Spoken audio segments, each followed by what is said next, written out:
I was in college going to Texas A&M. 9/11 happens. College wasn't going well. My dad served in the Army. My grandpa served in the Army. It was, the war was about to ramp up. It took me almost a year to get in after 9/11 happened. Really? That's pretty much what got me to join was 9/11. Okay. So what was your military experience before Bakuba? So, so I've been a tree man, so of course went to Fort Benning. I had airborne and had a RIP in my contract. Didn't make it through RIP, so I ended up going to Korea to Armor Battalion, Tank Battalion, but since I was mortar, I was an HHC, just like it was at Hood. So I did 2 years in Korea before I ever came to Fort Hood.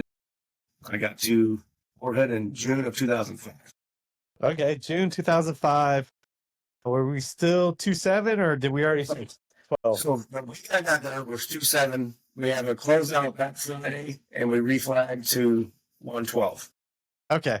All right. So HHC 112 mortar platoon. Yeah, We did a bunch of train up, all the typical stuff before going to Iraq. correct. And then anything significant from the JRTC rotation or? Not really, because we knew we were going to do PSD for Carl Goins and Sergeant Major Harris. So we all were doing that kind of. We were still doing mortar stuff too, but nothing out of the ordinary or nothing that I can significantly remember from JRTC. Okay. So were you on the Colonel Goins team or Sergeant Major Harris team? So I was on Colonel Goins' team when we first got to. Well, let me backtrack for a minute. I think we did a lot of info, so I went 3 months early, and with Moots, Vanest, Oyman, Nunley, and a few others.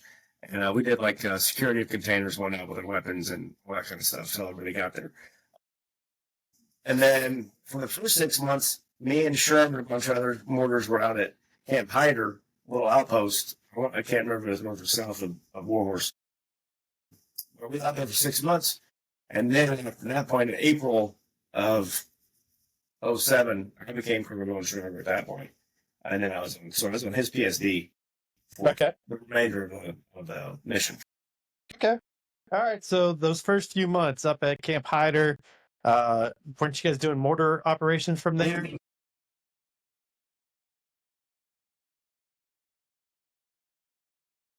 Intermixed on the same little outpost. So we take incoming mortar rounds mainly every few weeks, and then we'd have counter mortar missions to combat that.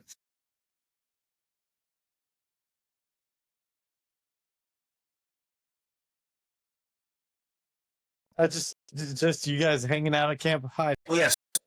So we did that. I mean, and so for me, and I guess that's how I'll delve into the significance of the Cuba time for me. So in November, we're still out there with that outpost. Like I said, we're just getting incoming every now and then, and no significant actions for like small arms or IEDs, things like that for us. But then we got woke up middle of the night, November.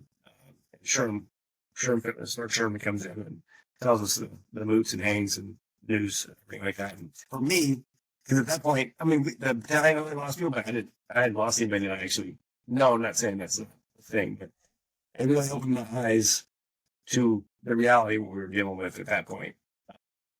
Having lost moots, because moots and I were friends back here stateside. This building with Texas A&M, so we had a bond like that.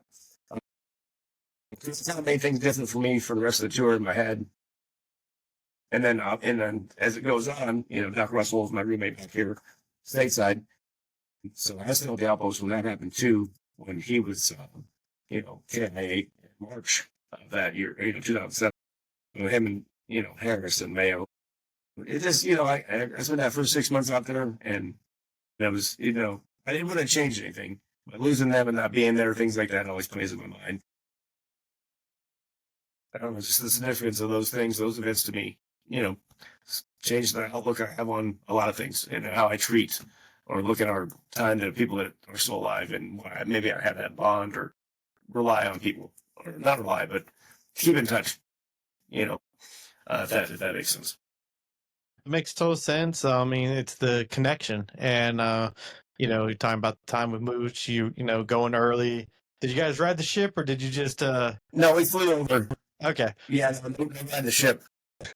But still, you know, I mean, that's a lot of time. And then, you know, when you're just guarding the containers, seems Yeah, like a lot of time just to hang out with somebody, get to really know them even more. And, you know, back when we were at Garrison, you know, the mortar scouts shared that office. So, I mean, correct. there was a lot of closeness. So, Yeah, anyway, real tight two platoons there. You know,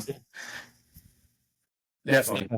okay. So, you know, the loss definitely hit home starting November 15th. And from there, you said you guys were still out at Hyder until April. Correct. Well, they even stayed on, I think, past April a little bit, but I definitely came back in April and started driving for Colonel Goins because his driver at the time, Connor, went on leave. And then once he went on leave, I just stayed as his driver. And then, you know, it was awesome working for the big guy, you know, Lieutenant Colonel Goins at the time, Mogo, aka Morpheus. It was awesome, you know, and I tell you, it was so, you know, for as much as he had going on, you know, professional wise or, you know, war wise over there, it was, we could talk about anything in that truck and it made the missions, you know, that's that much easier, if you will. You know, I think it took some of that off of his brain too, to an extent. But it was great working for him, and he and I, you know, still have a relationship to this day. I call me, you know, I call him anytime and he's going to answer, you know, and I appreciate that. You know, it means a lot. But a lot of the guys too, though, you know. Yeah. Oh, yeah. That speaks highly of his character because Sure. that's how he was, even as the battalion commander. Correct. I remember, I don't know if it was either Sergeant Major or another one of the senior NCOs who kind of was getting mad because you remember he had that office in the talk, he had that Right. TV, and he was like, "Hey, just yeah, people come in." He was a very personal, very connection based person. Yes, down those. Yes, down to earth. He'd put AF in, have the football game on, and he'd want people just to come in and sit there and watch the game. Absolutely. He'd allow Christopher and I go in because, you know, we were, so Christopher was an OU fan, I was an A&M guy. We go and watch that OU A&M game, and it'd be like 2 a.m. He didn't care. Just go in there and watch it. You know, whatever time it was. But he's like, yeah, y'all be in my office. And it was just awesome that he could, you know, put things aside at the time to allow just normalcy. Yes, and that was such a break because, you know, as you were saying, the loss and just the loss across the entire battalion. It wasn't Right. just, you know, one company, and just to get a little bit of normalcy just for a little bit, just to be connection. Absolutely. I agree 100%. Okay, so you guys doing operations, you're driving around, driving the big man, driving Morpheus, driving Colonel Goins around. Anything stick out from that time? I mean, just every day, I mean, it was just every day we knew, you know, he had so many meetings. We go to, you know, shake hands a lot. We go to, you know, we go see everybody, you know, Alpha Company, Deco, Charlie Company, Delta, the scouts out of the DMC. It was just always something every day and, you know, different missions. And I kind of missed that part of it, you know, having something every day that you knew this is what was going on, you know. But during that time frame, things that's kind of started to die down April, May, as far as a lot of the IED stuff and different things with how they run the operation. We started running operations. But I mean, I just love going out every day. As crazy as that sounds, with that crew, with the mortar platoon, with the crew in my truck, though, or Colonel Gold's truck. It's just something different. I don't know. I enjoyed it as much as that sounds crazy. Yeah, it's that connection. It's that tribe. I mean, I remember doing some of that battlefield circulation with you guys, or it was like you had an off day and we'd still jump in the trucks and go to Gabe. It was like, oh, let's go to Fob Gabe and Right. I run or go do whatever. But, Yes. you know, it's, I'm only with pause. yes. Oh, yes. Yes. Another great leader, another Absolutely. person who is very down to earth. You know, you didn't mind doing a mission with either of those two men. Correct. 100%. But so battlefield circulation, you're just putting a lot of miles on those vehicles, key leader engagements, you know, getting the man to the means he needs to go to. So, you know, the surge is going on, we're getting even more the battlefield's being flooded. Anything stick out or anything you want to share about that time, or There's one thing that I do remember, and it was and actually me and Beecham were going on leave, so we were on war, just waiting for our helicopter ride out. It was the day the double V bid hit. I want to say 82nd, maybe, but we had it right in our sector. That always stood out in my mind because that was a bad day, obviously. But I mean, there's so much going on. I just can't recall anything that other than that really that's super significant during that time period. Um, but yeah, that's pretty much it for me on that. Okay. Um, just our time in Iraq. I mean, you keep talking about the platoon and the connections. How have you sustained that after? So for me, I mean, I think that's always been a trait that I have had. I keep in touch with my three best friends since fifth grade, a few people from college, and then a few from Korea. My time over there in that platoon. So for me, it was second nature, I guess, and I've kept in touch. Almost 20 years now with everybody. Yeah, almost 20 years with everybody that I met. Yeah, 2005. I keep in touch with a lot of the folks that were in our platoon or in our battalion or company, whatever, over the years. And I attribute that a little bit to my dad, Vietnam vet. It took him 30 plus years to track down people he served with, and I felt like with us, I didn't want to do that. So I kept phone numbers. Then we have social media.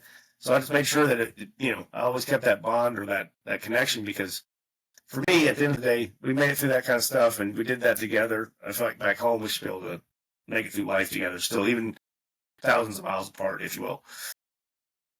So that's always very important to me, and I think people realize that.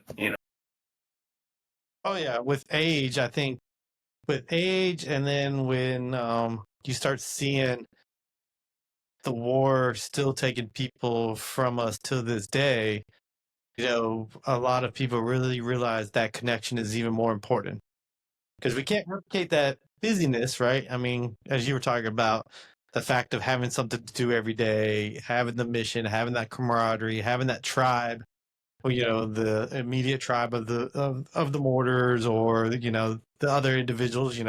Sure. It's not like I was a mortar man, but we talked on a regular basis. Absolutely, always hung out. So it's just having that connection. So here we are, like you're saying, fast forward 20 years, and you've really built this social network of connections with people from back then. Right. And I wouldn't have any other way. And I'm going to speak personally here. I think we should all have someone that we serve with that we can reach out to at all times. And I feel grateful and fortunate right here in still the Copper's Cove, Killeen, Fort Hood area, or Fort Cavazos area. I have Demuth, I have Chandler, I have Sherm, I have Hinton, all right here within 15 minutes of where I live. So I get to see guys that we serve with a lot too. That helps me a lot. But I also think that people, even if you don't have that one right within you, right around you, you still need to be able to reach out to somebody at all times. And I think we all need that. Yes, very much so. I mean, I don't know if it's nationwide, but at least here in Texas, that's why there's the battle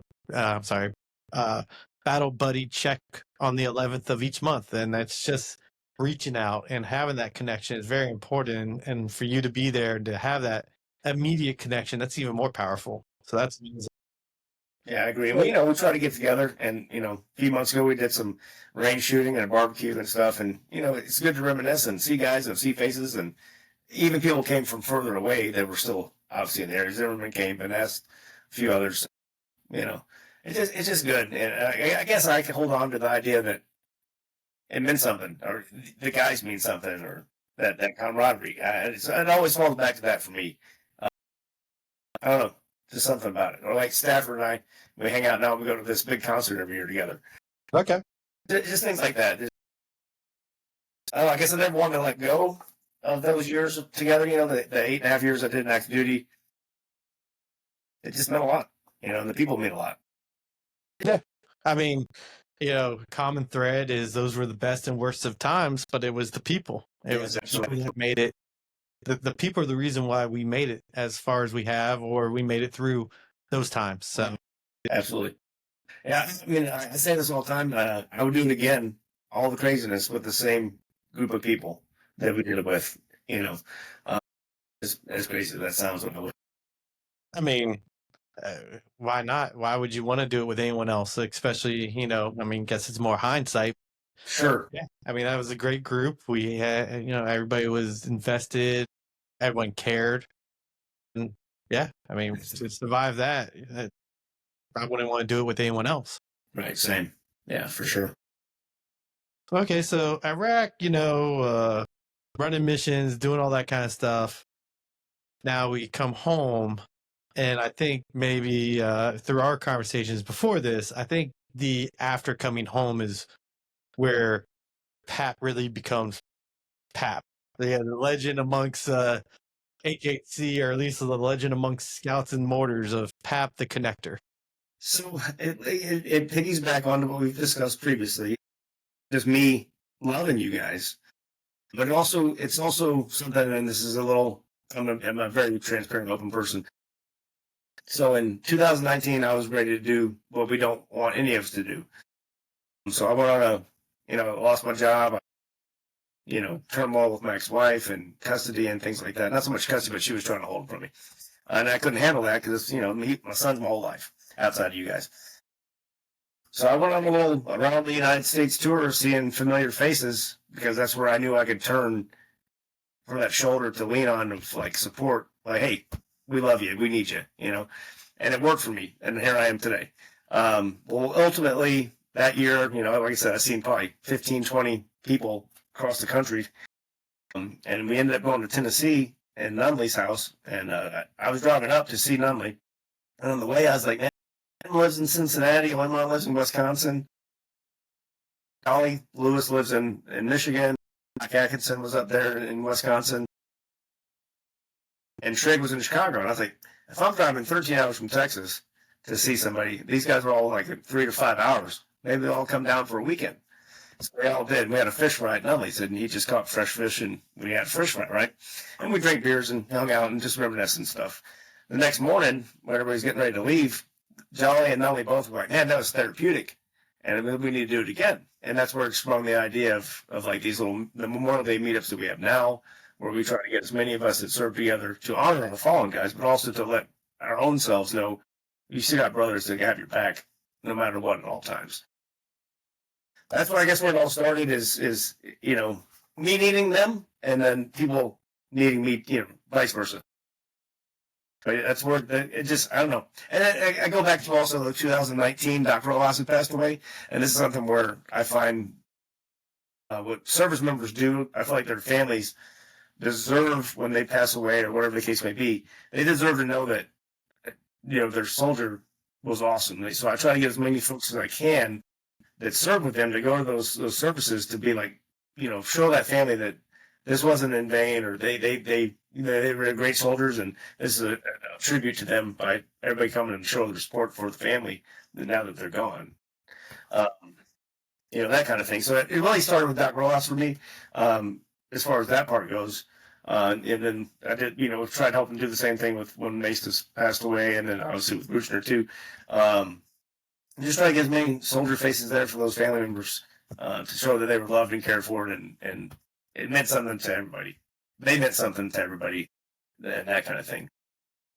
Yeah, I mean, that's very important. And like you were saying, family members, especially, mothers, fathers, or extended family who doesn't, I don't want to say doesn't know, but, when you're a soldier and you're away and you're doing stuff that you just don't tell everybody about back at home. Correct. So when, we're getting together probably for not the right reasons on that one. We're all getting together for these memorials, and yeah, we're able to share what an amazing human, what an amazing soldier their son was. And, from the Bradley, from the Grutzner, memorial, and just the sheer volume of people that came, you see it does resonate with the family. It does resonate, and it helps each other know, hey, we're there for each other.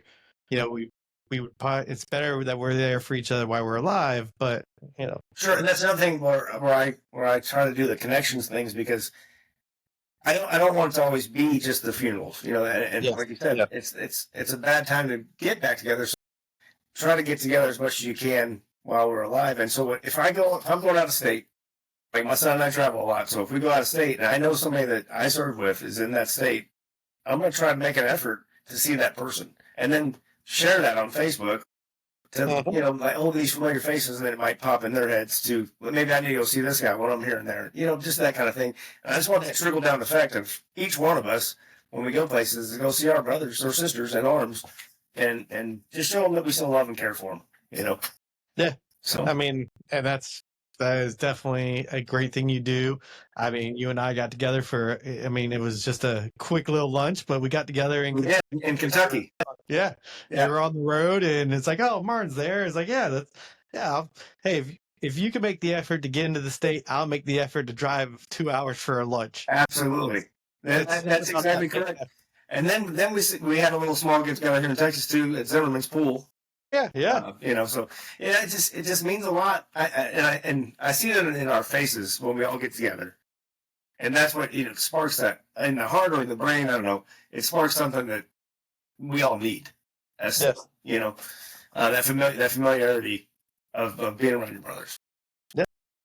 And that's a big part of just what we're doing here with the Debrief project. It's given veterans, our brothers or sisters, a opportunity to meet here and meet in person or meet here online, the debrief room, talk about your experiences, talk about your time, talk about pretty much whatever you want. Right. And it's just about making that connection, telling the history, and then the healing that comes from sharing, just like you said about that fish fry you did many years ago and how therapeutic that was. Right.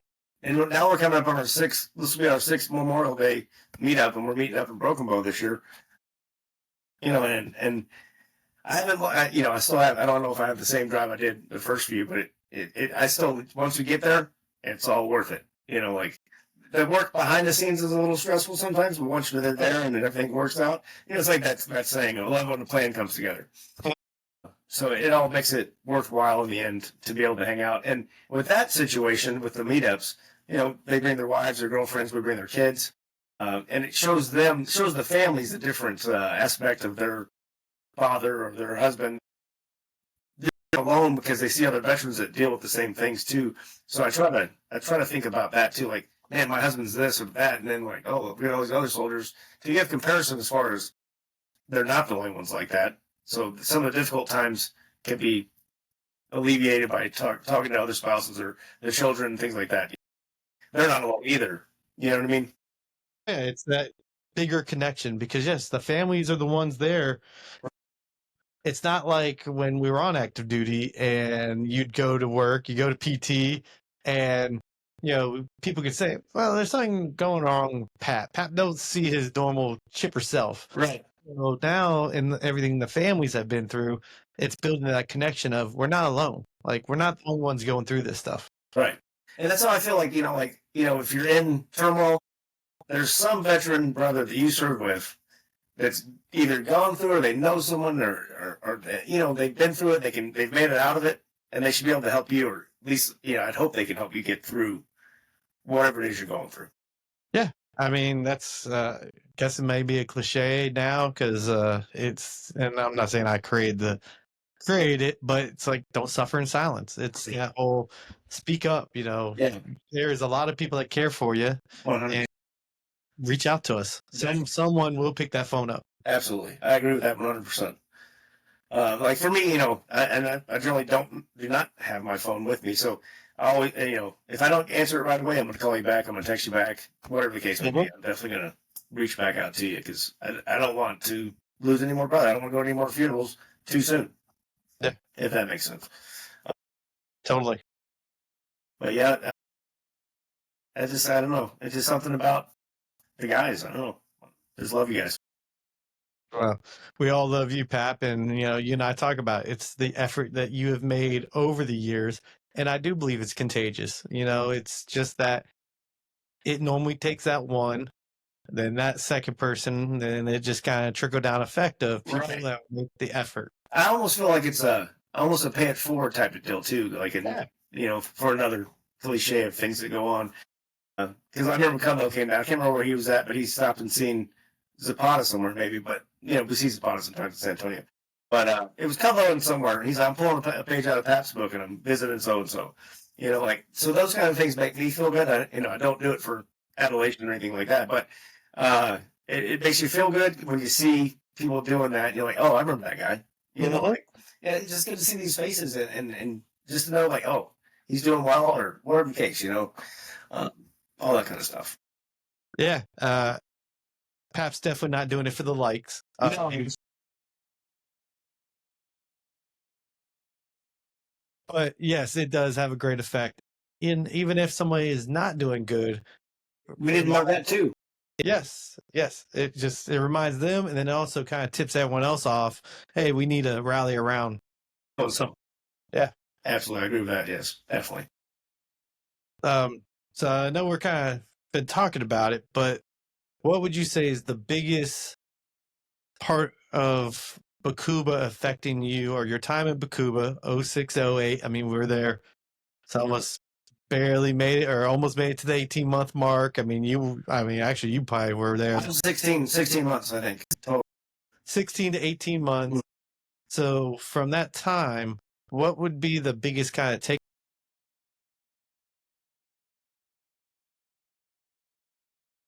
Biggest takeaways that affected my life. Dealing with a lot of loss, making friendships or brotherhood bonds that will have and will last a lifetime. Going through things that everyday citizens don't necessarily go through, or don't go through, not necessarily that they don't go through. I don't know, just realizing things are bigger, if you will. Yes. You look at things differently. Like I said, I've had my low times too, but having made it through some of those lows and looking at things we made it through 20 years ago now, it puts things into perspective that nothing's too big to make it through. And the ultimate end, people that end up committing suicide. I came up, well, I didn't come up with it, but someone told me it's a permanent solution to a temporary problem. It just doesn't need to happen anymore. And I know you're doing your damnedest, and Bobby and Colonel Goins and First Sergeant Clell. Everyone's doing their best to try to combat this, problem. And I just want to do my part and try to help with that too. I don't want to lose any more brothers or sisters that we serve with. Yeah. And you are. I mean, everything that, we've been talking about, everything that you do, you are helping with that. And it's just building these connections, reconnecting and maintaining these connections. And it's tough, but yeah, so we've got to do the work, right? Absolutely. And it's worth it in the end. Whatever little bit of effort I put into it, it's worth it. To keep seeing these faces and talking and just hanging out, doing stuff we used to do 20 years ago in the Army, so. Yeah. And it's, hopefully we can just keep changing it. I mean, I know there's a big push. I know as a society, we're embracing mental health. I know, towards the end of my career, I mean, because I did do the 20, the stigma or it's okay to ask for help. They were pushing that of, oh, don't suck it up, don't push through, and all that kind of stuff. But a lot of times those are just words where actions and like we keep talking about the words. Yeah, and what things like people like you're doing, and so many times just talking to people about their times, not just Iraq, but deployments and how they've struggled with coming home and stuff. And you could always just say, like, man, if they only had a Papp, would that unit be maybe a little better? Right. Because, it's just those connections. And Sure. yes, social media is great. And yes, you can make your little Facebook groups, but it's doing those extra steps. Coming together and physically being around each other, correct. Getting together physically and hanging out again, it speaks, it not speaks volumes, but it just changes things. It's just a better dynamic than just being on the phone or any of those kinds of things, or like we talked earlier, or going to see each other at a service, because then it's not the same. Yeah. You know what I mean? But I do want to. I want to delve into something real quick. As far as what leads to people maybe wanting to in life. I think about it, and everybody struggles with it. No one's perfect. Everyone struggles. You have relationship problems. You have money problems. You have kid problems. And I don't always attribute, now, our wartime, I say, doesn't help any of those kind of situations where the way we handle those situations. But they're never life-ending problems. There's always going to be someone to help you. Someone that's been there and can talk to you and get you out of that. Like for me, myself, I still drink beer. I don't drink at home anymore at all. I haven't done it in 3 years because if I drink so much at home and those bad thoughts come, my own weapons, it's too easy to make bad decisions. So I'll have my 1 or 2 beers every now and then out, and I come home. That's it.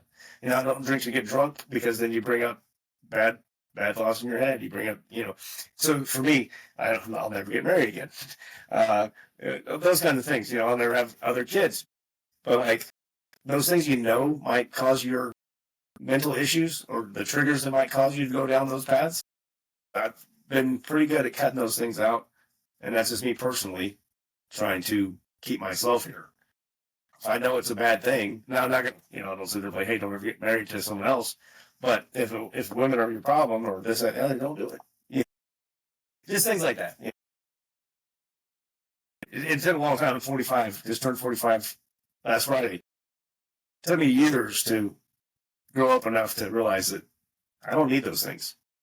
Happy being Papp. I'm happy being single. Happy just being my son and living life. He's probably, he is the most important person in my life. And we do a lot together, and because for him, I don't want to leave him, behind. For 2, one day I will be just a memory. So I try to make as many memories with him as I can, so it lasts him a lifetime. When he has kids, like, man, my dad used to do all this fun stuff with me.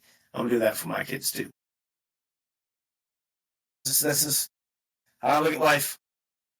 And I don't always have great days, but I don't let the bad ones outshine my good ones. Yeah, just kind of recently chatting with old First Heart Franklin, Frank the Tank. Oh, Frank. Frank, it's that. He's still going. Oh yeah, I think Heights. okay. You have to find out. We'll have to get him on one of these. But then it was he responded to my Facebook post about don't suffer in silence, and it was just something that was kind of moving me. Just getting some people's opinion, or not opinion, but just hearing people going through some stuff, and his great response of, go to bed. These what seems like such a major issue 24 hours later might not be as big as it seemed at that moment. Sleep on it. Yeah, sleep on it. And then make a phone call in the morning to somebody that might be able to help you. I agree. In your journey, going from then to now, was everything just life experience, or did you partake in some mental health, or did you have some kind of guides to help you to get to where you're at now? So I'm going to be honest with you. So through the VA and things like that, I went one time for probably 2 weeks to like group sessions, and then I went a handful of times individual counseling. But the individual counselor I left out. He was a service member. So then he became a counselor like yourself. So it was easy to talk to him. But when I had to talk to people that never had the experience, I never felt like it helped me. But if it was someone that could relate, then it was beneficial. But a lot of my healing, if you will, has been self-life experience. Making it through things that I thought I couldn't effing do, and I did it. And if I can do it, I had that moniker in my mind. If I can do it, then the next person can do it. Yeah. Okay. So, and my biggest thing, and Colonel Bones and I have said this to each other, it's just, you're never alone, and don't be, so we are fortunate to make it home, and there's so many of us that didn't come home from that tour. So don't be a casualty of war at home. It's something 20 years ago. Don't let the enemy still win. And Colonel Goins, we're in a little group chat on Facebook that he puts that out sometimes. Don't let the enemy win back here at home. And that's where I feel like we, as the service members, the brothers, you have to be able to rely on someone to get you through. Kurt and I got to Hedger 6 for 18 months in Iraq. And then I went on a second tour with almost all the same guys. Now that tour was Key West and it was laid back, but still, you still have that bond. These guys, you've known them in rough situations for years, and they always had your back. So I think that people still need to have that reliability here at home too. Yeah, and I'm doing some research, as you mentioned, going through school, and this kind of became my overarching project, and just working on this is the military does a great job of making you a service member. I mean, you think about it, 12, 18 months if you're in one of those jobs that require even more schooling. Sure. But they take you from the streets, they make you into a service member, throw you into the service, whatever that may be. But when it comes time to reintegrate you, it's kind of oh, hey, thanks, pat on the back, there you go. Right. It's not talked about enough. It's not, and yes, SFL TAP's getting better. And at least this is my opinion. SFL TAP, you do all that stuff. They're preparing you to work and for you to learn your benefits.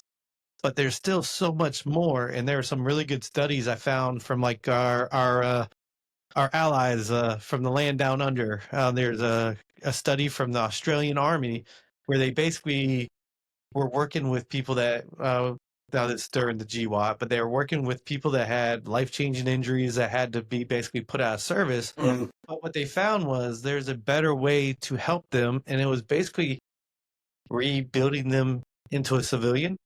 And what they were talking about was, and one of the key parts is what we've been talking about for the last so many minutes, is connections. It was about rebuilding connections at home. Mhm. How many people have rough marital situations, which, the military is not easy. No, It's at not all. easy on your marriage. It's not easy on you in fatherhood, parenting. So, it's time to mend those bridges. Then from there, it's like, okay, it's time to work on your extended family, your friend network. So there was a couple other things, but basically the study was showing a better path to set people up for success after serving. Yeah, it sounds like it's a pretty good program that they're using then. Um, but I agree with that. It's about having those connections at the end of the day. Because when you're in the service, and like you said, we don't do the best of letting us back out into the civilian world. When you're in the Army, each person has a role. You're important. You have tasks. You do that, and you get kudos. And then you go in the regular world. You're not treated the same as you're treated in the military. Not that the military treats you great, but it's just different. Yeah. And you don't have that camaraderie. I mean, you might have some connections, but it's still not the same. The regular work, and I haven't, I stopped working in 2022, and so I'm fortunate, but I also don't want for a lot, so I'm happy with where I'm at. But yeah, you're right. In a regular job, you might have one or two guys that weren't service members. You might have a connection, but it'll never be the connection that we had because of the things that we went through together that were so tough that you make it through. So you still need those bonds, and like we've been talking for the hour now. Those guys that we've made it through with from those war times, they're our brothers for life. And I feel like it's just, it's beating a dead horse now, but we're there for each other. And everybody needs to have that ingrained in their brain that when you're feeling bad or you're low or you have this problem that's just the end of the world problem, call Papp, call Martin, call Mogo, call whoever you serve with and talk. Just talk it out. And like Frank Thank said, sleep on it. It's just, I know it sounds easy, but it is that easy in my mind. Yeah, I mean, I think it's worth keep repeating that. Yeah, it's about those connections, and it's not easy, but do the work, and you can make it through it too. Absolutely. And keep relying on those connections. So, what's the next big step for Papp here? In life or just in general? I have no steps in life really, except for my son's got 3.5 years of high school left, and then hopefully he wants to be a welder. So other than that, just keep being a great brother and friend to everyone. Continue to try to be a good father. and just be the best Papp I can be. I love it there. Be the best Papp. Also, though, you're very modest there. I will at least point out or kind of throw it out there. You know, you have taken this connection to another level, and you went ahead and formed a 501c. Oh, we did, And yes. you basically you're working for these, putting together these events where you bring service members together.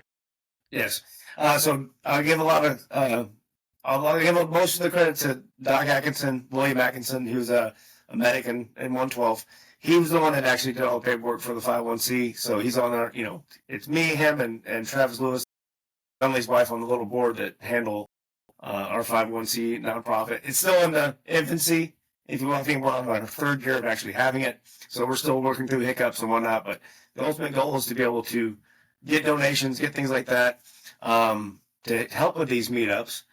Then also, and hopefully down the line, so let's say a service member is passed on and their family, we can get them to come to one still. Pay for them to come out and enjoy time with their Army bros, that their husband or dad served with, things like that. Or, ultimately, I think some of our goals are to where we can help a veteran in need if, say they needed $1,000 for something that, just little things like that, to be able to have someone's back in time of need.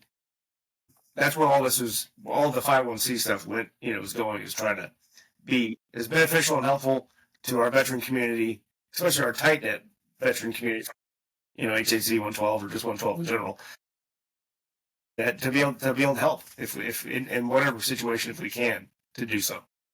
Yeah. And like you were saying earlier, this goes back to your life experiences, because this speaks highly of you as a Army brother, speaks highly of you as a father.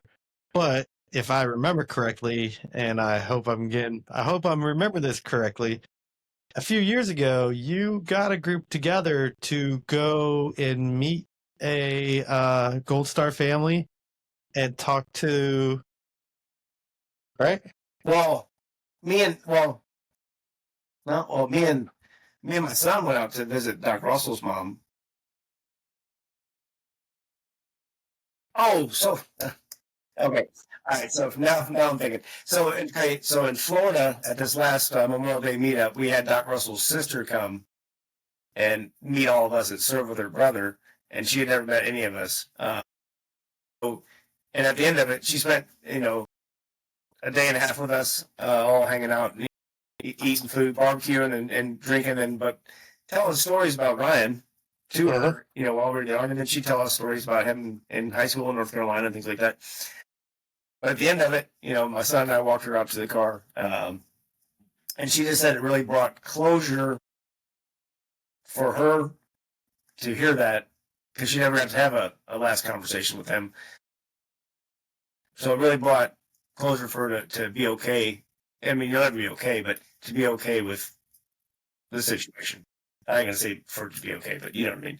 But yeah, it's the closure of, my brother was a good man, good soldier. People liked him. Correct. That his life was a loss in vain.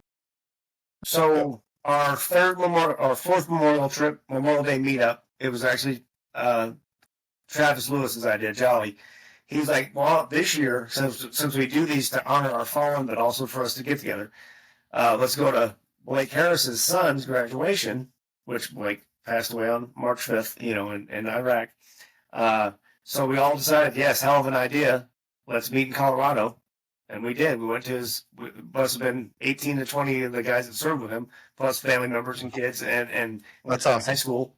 And was there for Blake's son, Jonah.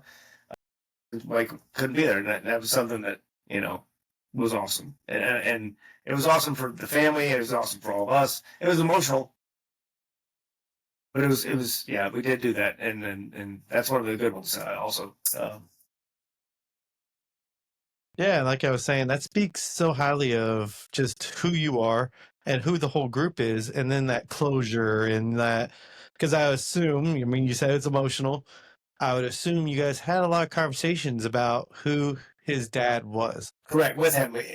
like the stories with Doc's sister. We did the same thing with Jonah. Stories about Blake to let him know, because he was probably 2 or 3 when his dad passed away. So it was it was good for him to be able to talk to all of us and spent years with Blake and tell him about how his dad was and how fun of a person he was and how great of a person he was.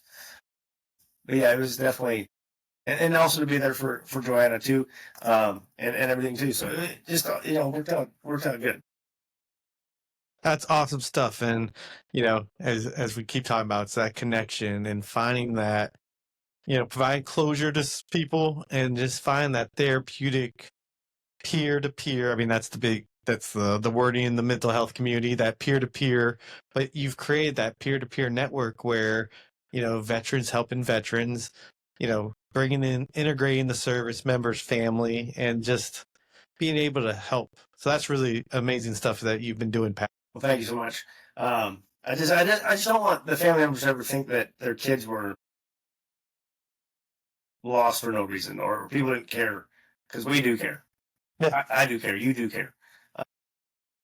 And it just, I don't know, that's just always what is in. I guess maybe I grew up, my dad being a Vietnam vet, and I know how they were treated. So I don't know. Service members have always held a special place in my heart, even before I became one. Okay. So that's that. And hopefully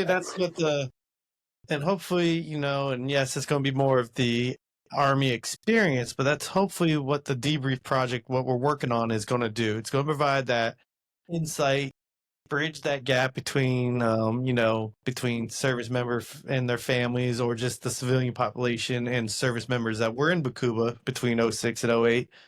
But then it's also that closure. It's that healing of, hey, the story is being told by those that were there, showing where, how Bakuba has affected people, and then just kind of being able to help those that need to close that chapter of life. Right, in the best way they can without it being forgotten. Yes. Yeah. I think that's exactly what the Debrief project is going to do. It's going to tell that story for everyone. And I'm going to bring up something. On our phones, we couldn't tell everything that was going on while we're overseas during war.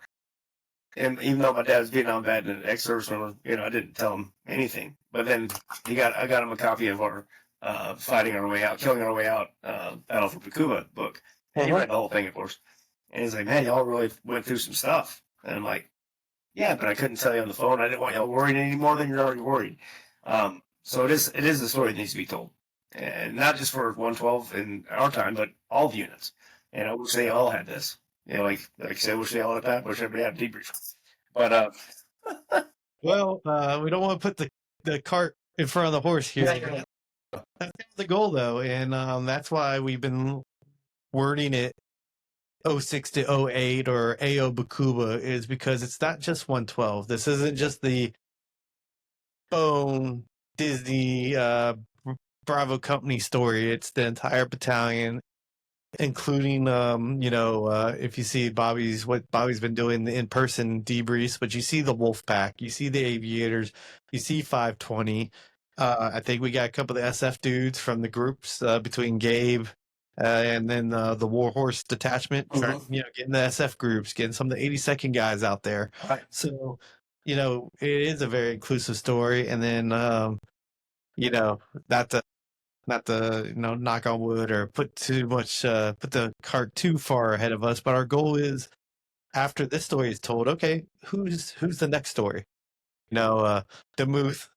No, I'm sorry. Zimmerman. He threw out there like, hey, maybe find some of those third ID dudes and tell the story of the invasion, or maybe Afghanistan, or I've said to Bobby, like, hey, maybe there's some Navy ship, maybe there's a boat that wants to tell their story. Right. So it's very important, like you just said, for the history to be captured, for the story to be told, and then when you capture it in a means like this, you're hearing it from those that lived it. Yes, absolutely, and it's just different hearing it that way, from us direct. Yeah.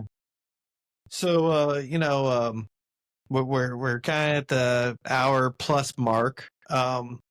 do you have anything else you want to get off your chest? Anything you want to share? Nothing to get off my chest.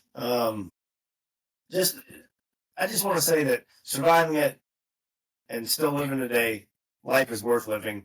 And and this is me. I'm gonna toot my own horn here a little bit. I feel like I live life to the fullest, and I live every day. I didn't always do that. I mean, maybe I'll think I did, but maybe I always didn't do that in my own head. But I live life every day to live it. Um, you know, I don't know. I guess that's the only thing I really have to say is just live life and enjoy it because we're not here forever. Amen. Knowing you, Papp, and then also, just following the adventures of Papp, if I can, I would say you found a new purpose. You found, live life to the max. Your son, I mean, I don't know a dad who does more road trips with their son than you. Like, it seems like every chance you have, your son, you're hopping in the car and you're going somewhere. But, for those years in the Army, it's the mission. It's for us, it was easy. It was the global war on terrorism. It was, okay, train up, deploy, do all that stuff. But then when you get out of the military, it's like, what's next? And for you, you found helping everybody, keeping that connection going, building connections, helping our extended families, and then live life to the fullest in your son. Absolutely. And I'm going to add a little something to that. So when I went on my around the United States tour to save my own life, a buddy of mine I served with, we went through airborne school together. We went to Korea together, not the same platoon, but we stayed bonded like Papp does. He called me on that while I'm out. I think I'm going through Colorado at the time. He calls me and he's like, Papp, and he's a religious guy, and my son actually started going to church again. But anyway, he's like, Papp, this is what God meant for you to do, was to be in people's lives because you create those bonds and those connections, and this is your purpose, to keep people in touch with each other and meld relationships. And he was 100% correct in 2019 with that statement. And looking at it now in 2025, it couldn't be any truer. So Isaac Villarreal said, "This is my purpose in life." But anyway, yeah. And he nailed it. For future Papps out there, you got any words of wisdom for future Papps that may be in a unit who are... For future Papps, I don't think it's something that can be taught. But if you had that ability to be the glue, be the life of the party, that connecting piece to bring people together, be that light, be that, shine bright, be that light, own it and enjoy it and stand back and be like, these people are together and they're having a good time and they're still talking like all these years later, and just live it. Yeah, I think that's pretty awesome. I think that's a great kind of way to wrap up. Well, thank you so much, and it's been great.